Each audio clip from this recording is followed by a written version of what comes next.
Hi, I'm Simon Drew, and you're listening to the Practical Stoic Podcast.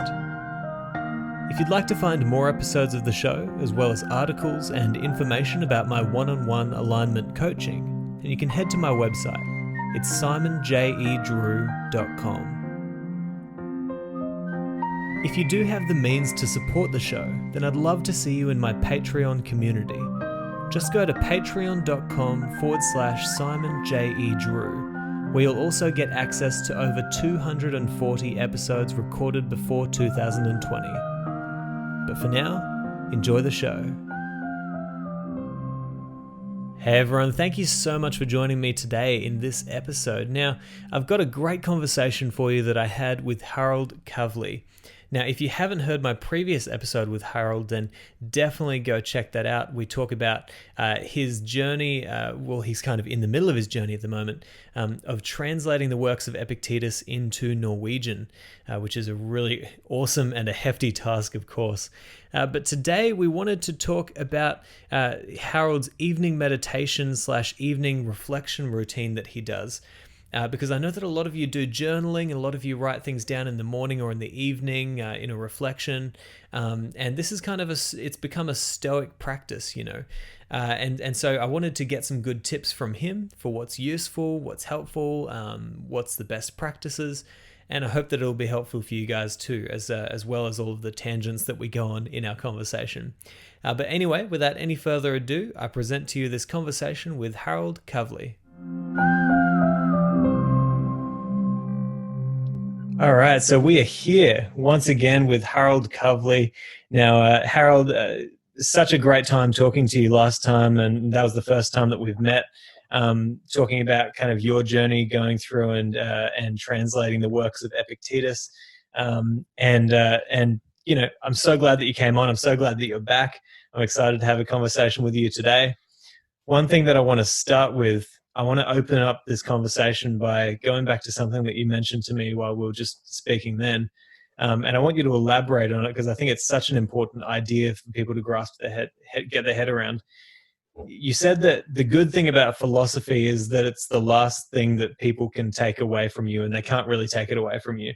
In a time where a lot of people are in their homes, they can't go outside. There's a lot of things they can't do. They're probably losing a lot of money. I know that a lot of people are losing a lot of money if they own businesses or can't work at the moment. That is one silver lining that you can look at, especially if you're a person who's listening to this podcast, right, is that philosophy is something that can't be taken away from you. I want you to elaborate on that if you could. Yeah, Marcus Aurelius says that anywhere where you can live well. And that's related to this idea that regardless of the circumstances, you can rise above them and you can thrive. So even in this Corona lockdown, there are so many ways you can respond to the situation that's actually quite healthy. So, you can use the situation to, get in touch with people that you haven't been in touch with for quite some time. We're currently using Zoom now, and they really had a great time with this situation, and so it opens up a lot of opportunities, to get in touch with people from elsewhere in the world.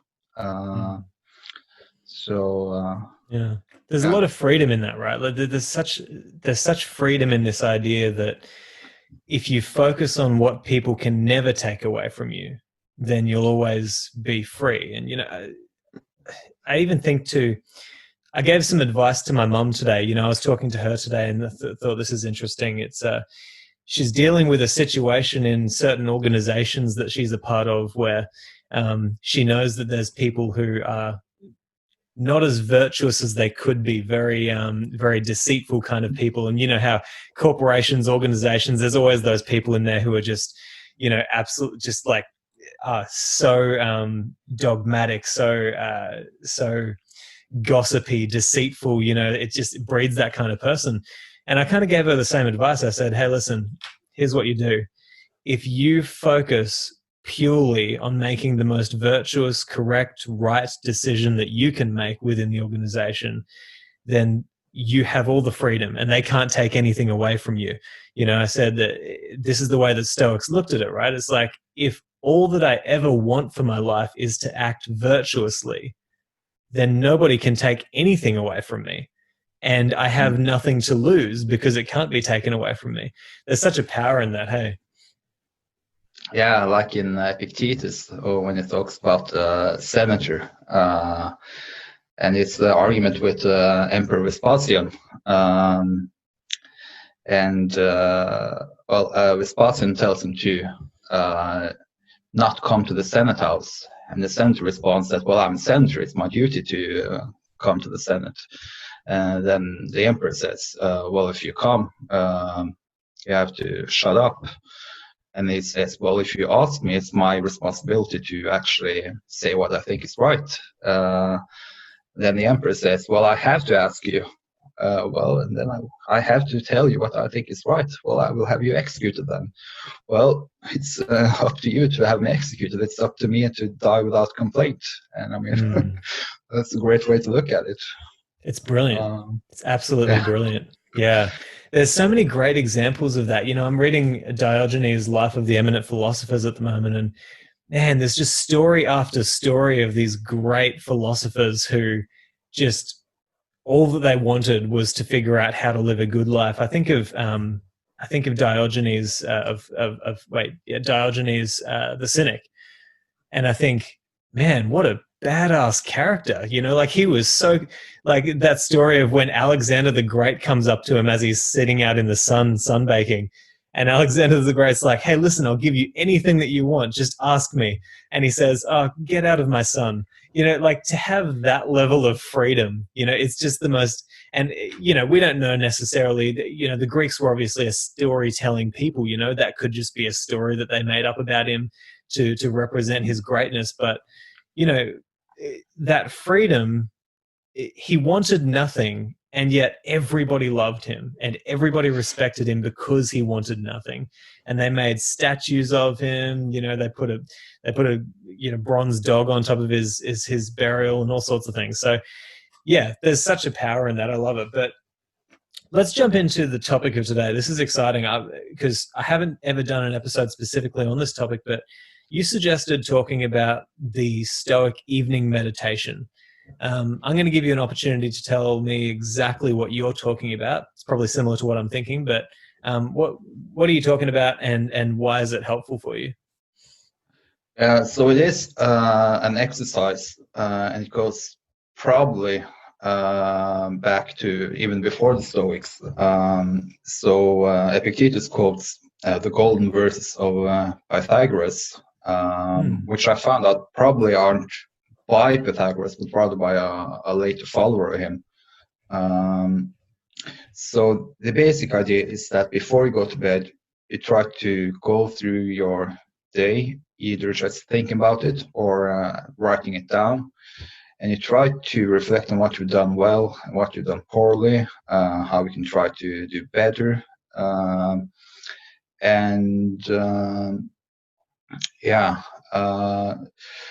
So the idea is that I think that it is a tool that you use to improve yourself morally, as well as to, you know, rid yourself of the passions and things like that. It's been my favorite exercise by far. I think it really helps me to, you know, rid myself of unhealthy thoughts and thought patterns. It helps me to actually improve. And another healthy aspect is that if you do this on a regular basis, then you know that you have to do it again when you go to bed. So that might actually pop into your head during the next day. You know, it's something that I really want to reproach myself for later today. So it's been great. And I think that there are a few pitfalls. I mean, I think it's an art to be able to reproach yourself in a healthy way. You know, there is a chance that you might simply beating yourself up for something, and so you need to be able to forgive yourself actually for having done a few silly things, and to be patient with yourself, because the same things tend to come up again and again. So for me, it's procrastination. I mean, I tend to have much bigger plans for the day than I'm actually able to pull off. So yeah. Yeah, I like this. It's a good exercise, and I recommend it to my clients all the time. Whether it's even doing it in the morning or some sort of morning meditation / journaling practice. But this one at the end of the day, is it the same one that I'm thinking of, where you ask the 3 questions, like what went right today, what went wrong today, what could I do to make tomorrow better? Yeah, so the full quote is, never allow sleep to close your eyelids after you went to bed until you have examined all your actions of the day by your reason. In what have I done wrong? What have I done? What have I omitted that I ought to have done? If in this examination you find that you have done wrong, reprove yourself severely for it. And if you've done any good, rejoice. So, I like that. Yeah, it seems obvious that the psychological benefits would be pretty significant, right? Of kind of reinforcing your good behavior and kind of, can you define reproach for me? I've heard it so many times, I've read it so many times, I just don't have a clear definition in my head. Is it kind of just making an argument against yourself, saying, hey, listen, that's probably a wrong thing to do? Yeah,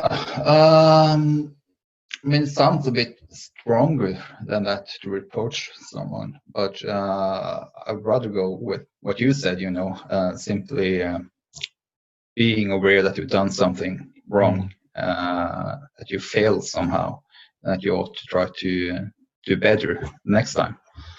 So, but I mean, I think that there is danger here. That you might actually just beating yourself up for something. So reproach might be a bit too strong. Yeah.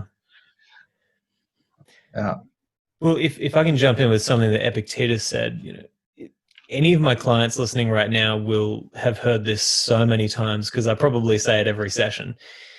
Epictetus has a clear formula for this, right? He literally says in a quote, he says, when it comes to personal improvement, you have to employ both self-scrutiny and also self-kindness, right? You can't have all self-scrutiny, because, man, you've got to be kind to yourself. The best way that I put it is, the best way that I have heard it put was by Jordan Peterson, and he said, you have to treat yourself as if you're someone worth taking care of. Right. So you don't want to treat yourself like a bad employee, like, hey, you got to do this, you got to do that. You also don't want to treat yourself as if, you can just laze about your whole life and not do anything. Ask yourself that question. If I was somebody worthy of taking care of, how would I treat myself? I wouldn't just plan my day from 6 a.m. to 10 p.m. at night, nonstop work, and I also wouldn't plan it from nonstop, lazing about, doing absolutely nothing, right? So there's an importance to that kindness as well, right? Yeah, and it's a great way of putting it. And another way is to think of how you would treat your child. I mean, someone you really love and care about, and someone you want to do well. I mean, if you really love someone, then you should actually point out to that person that they are making mistakes from time to time. But the purpose of doing that is to help them not to make the same mistakes again, to help them improve and get better and feel better. And so, yeah. Yeah, absolutely. And so you mentioned that this is kind of, it's not necessarily specifically a Stoic exercise, but it's more of a derivative of Pythagoras, right? Yeah, and Neoplatonists also use it, and there are a few later Neoplatonists who actually written some commentaries on the golden sayings of Pythagoras, and so it seems to have been common among several philosophy schools. How much do you know about the kind of philosophical teachings of Pythagoras? Not much. I know that he was really into harmonies in music. I mean, that's a weird thing to be really concerned about, but I think that he figured out how the octaves work in music theory, and from that he somehow got the idea that the world itself consists of harmonies in different ways. But I know that it was into math. I mean, you have the Pythagorean theorem, which may or may not have been his own invention. And I know that they did practice philosophy as a way of life, like the Stoics. So they did actually have rules for how they were supposed to live. I think they were vegetarians also. So yeah. I haven't read about him yet, but it's coming up. Like within the next few days, I'll be learning a little bit about Pythagoras. But that idea of harmony within music is beautiful, and it's actually kind of contrary to what a lot of the philosophers thought about musicians. It's interesting, as I'm reading the lives of these philosophers, probably 6 or 7 times now I've read that one of the philosophers looked at a musician and said, you know, hey, you've got your instrument in tune, but you haven't tuned your own soul. They tended to really hate musicians for some reason and think that they were kind of too focused on their instrument and not on their own soul. I don't know how much you know about this, but what do you know much about what the Stoics kind of felt about music? I haven't really looked into that a lot, but I have heard that they had sort of a contemptuous relationship with artists and culture, that sort of stuff. Yeah, there is a book. This guy, I think that he just had him on, Piotr. Yeah, absolutely, yeah. So I'm currently reading it. Does happiness write blank pages on Stoicism and artistic creativity? We do talk about music from time to time. I mean, Marcus Aurelius talks about it when he says that you should break everything down into their smallest parts and see that the smallest parts in themselves cannot really affect you in any way. So you can, for instance, break down a melody and take each and every tone and you ask yourself, well, why should this have such power over me? And I don't think that the point here is to say a lot about music. It's rather to do it as a general exercise to deal better with adversity in different ways. And Epictetus also has that anecdote, or when he talks about a musician who's really nervous about playing. And the idea is that he's actually quite good to play when he plays on his own, but he's nervous for the reception of the audience and things like that. So they don't talk all that much about music. Well, I mean, I love music. I think that life would be really poor without it. But I can certainly see the exercise of, I kind of use it in the reverse manner. Yeah, I think that, it's a great exercise to kind of listen to certain music and say, okay, cool. I'm going to see if I can kind of calm myself and not allow myself to be taken away so much. But in the same manner, I think I kind of reverse that. And when I listen to music now, I've only really, even though I'm a musician, this sounds crazy, but I've only really just started to understand the power of what music can have in your soul, your mind, whatever. And I actually use it as an opportunity to practice feeling the right kinds of emotions, sitting down and listening to music and saying, okay, I'm going to let myself be taken away with the beauty of what this is and the complexity of what it is. And I'm not going to judge anything. I'm just going to watch myself experiencing the beauty of this music and see how my body, my mind reacts, And I think that that's kind of equally an important exercise. You might agree or disagree, but this idea of kind of allowing yourself to actually be taken away by certain emotions at times so that you can watch yourself and how you react to these situations. I don't know. How do you feel about that? Yes, absolutely. And I really like for instance, something like Palestrina, Missa Papa Marcelli, late medieval music. It's really Christian music. So, and I think that it does help to make me reflect on some good things. It's a great way to relax, to try to focus, and it's great. That medieval stuff is just gorgeous, right? Yeah, but also like black metal, and I mean that's probably not as useful in my moral improvement. Two extremes. Yeah. Yeah. You mentioned something there that I want to ask you about. We'll jump back into the discussion around this evening meditation, because you mentioned in our last conversation that you are kind of you've got like one foot in the kind of theological game. You're kind of doing exercises and spending time around sort of the Catholic way of life, right?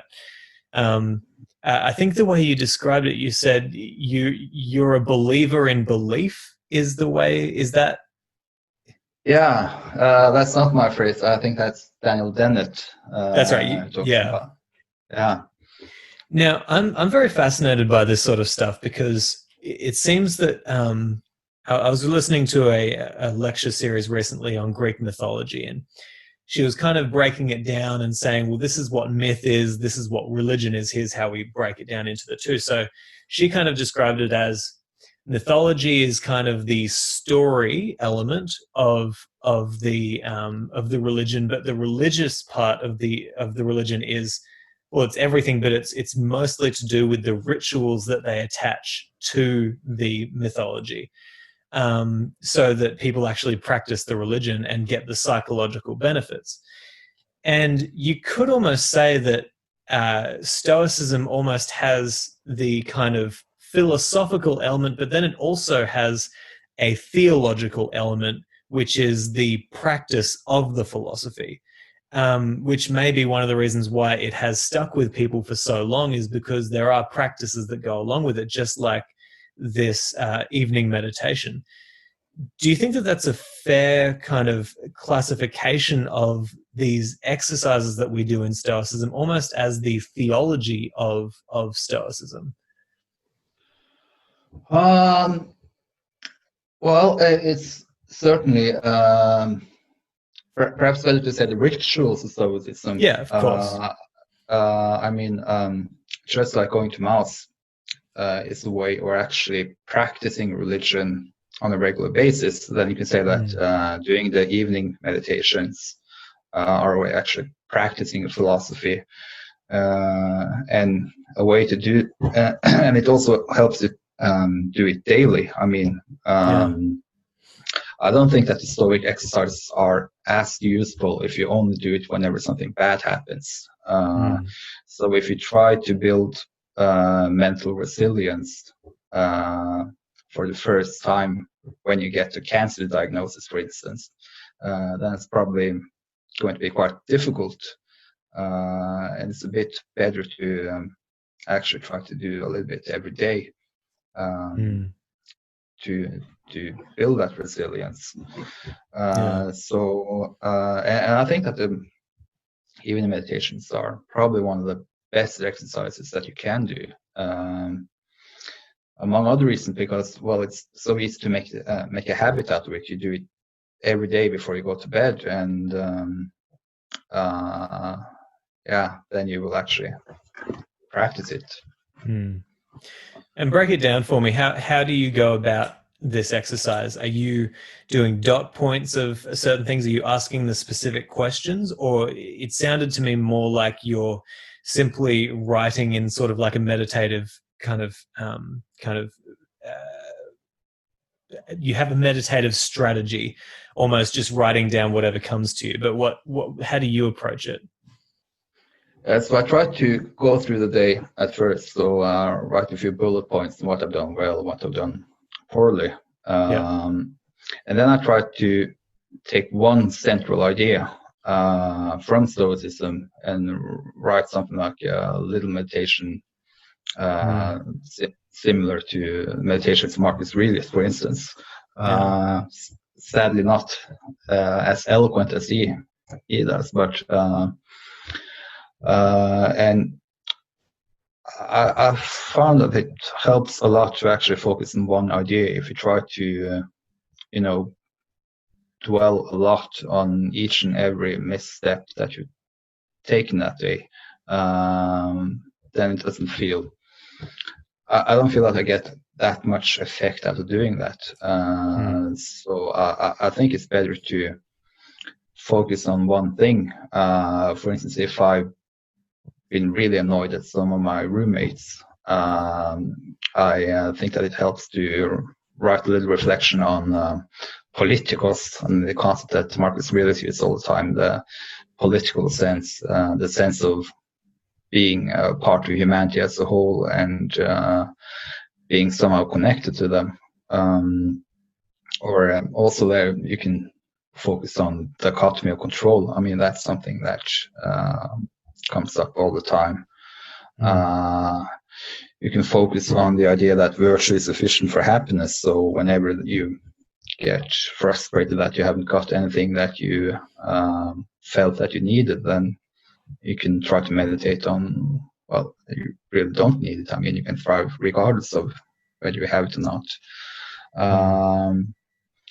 I have tried a few of the views from above meditations, but I actually struggle to get something out of them.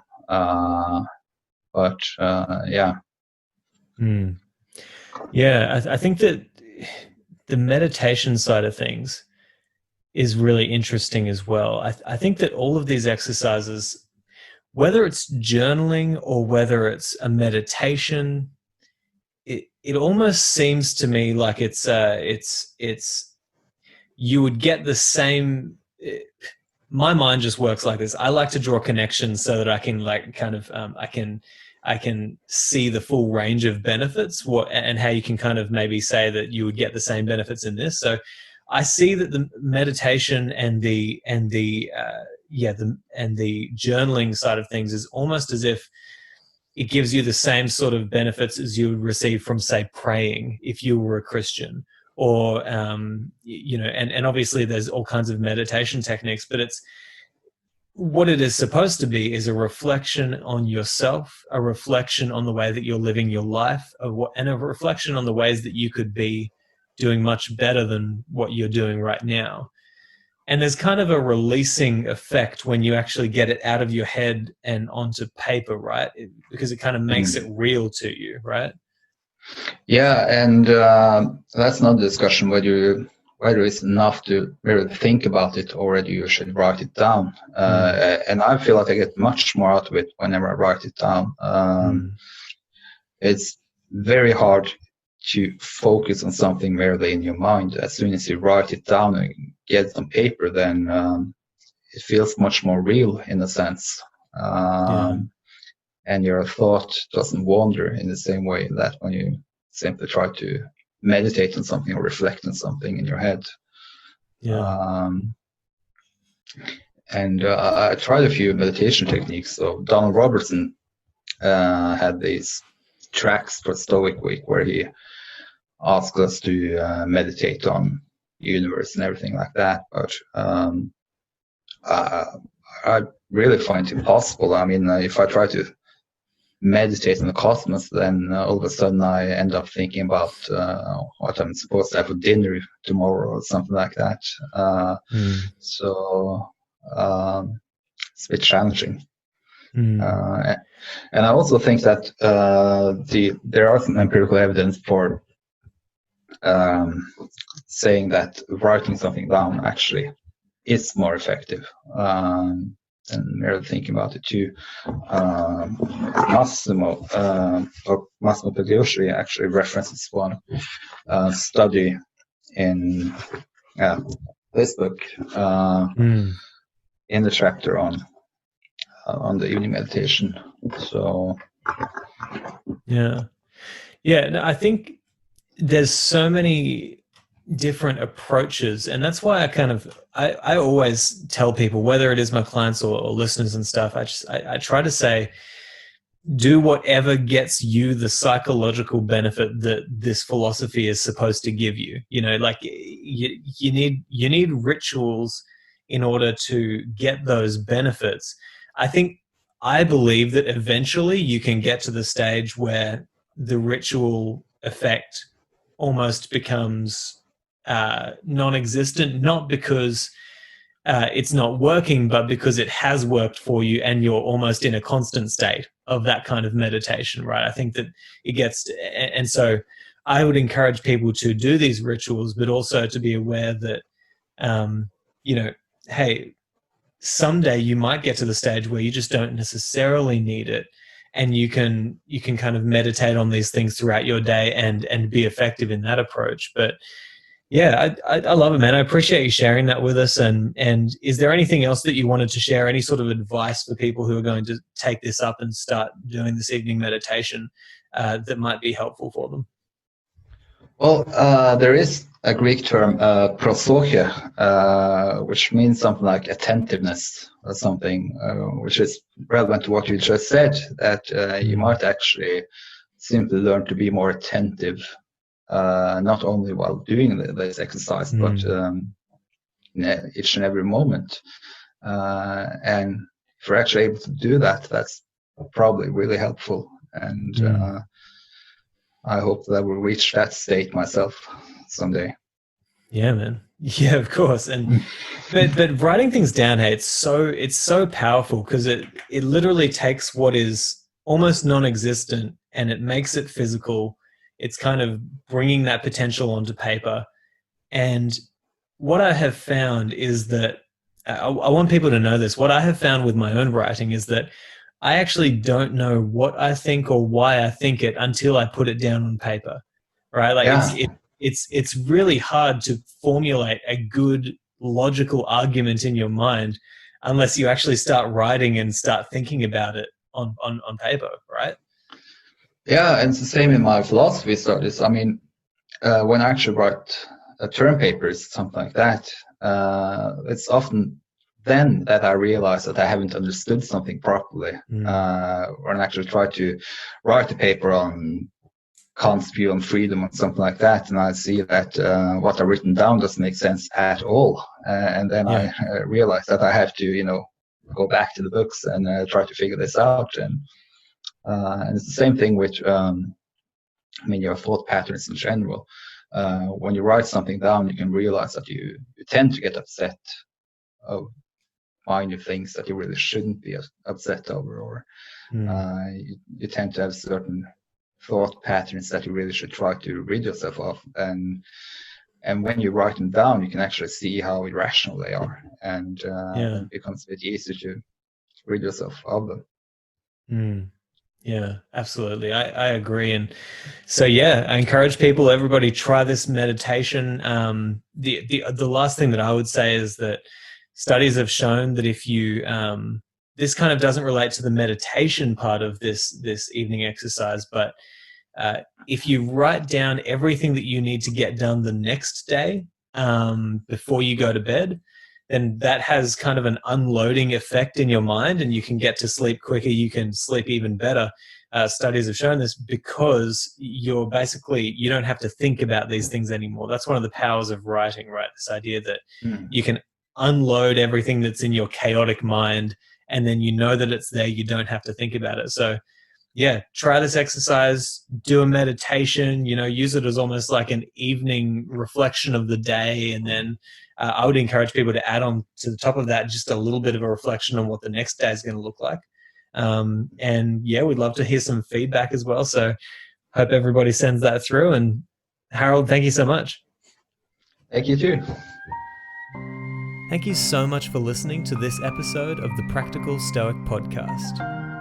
If you'd like to sign up for email updates, join my Patreon meetup groups that we hold weekly, or if you'd like to offer feedback or suggestions for future guests or topics on the show, then you can head to simonjedrew.com. There you'll also find information about how we can work one-on-one together with my alignment coaching, based around the philosophical principles found in Stoicism. Finally, if you are on Facebook, then I'd love to see you in our group, the Practical Stoic Mastermind. But hey, I hope you've enjoyed this episode, and I'll talk to you next time.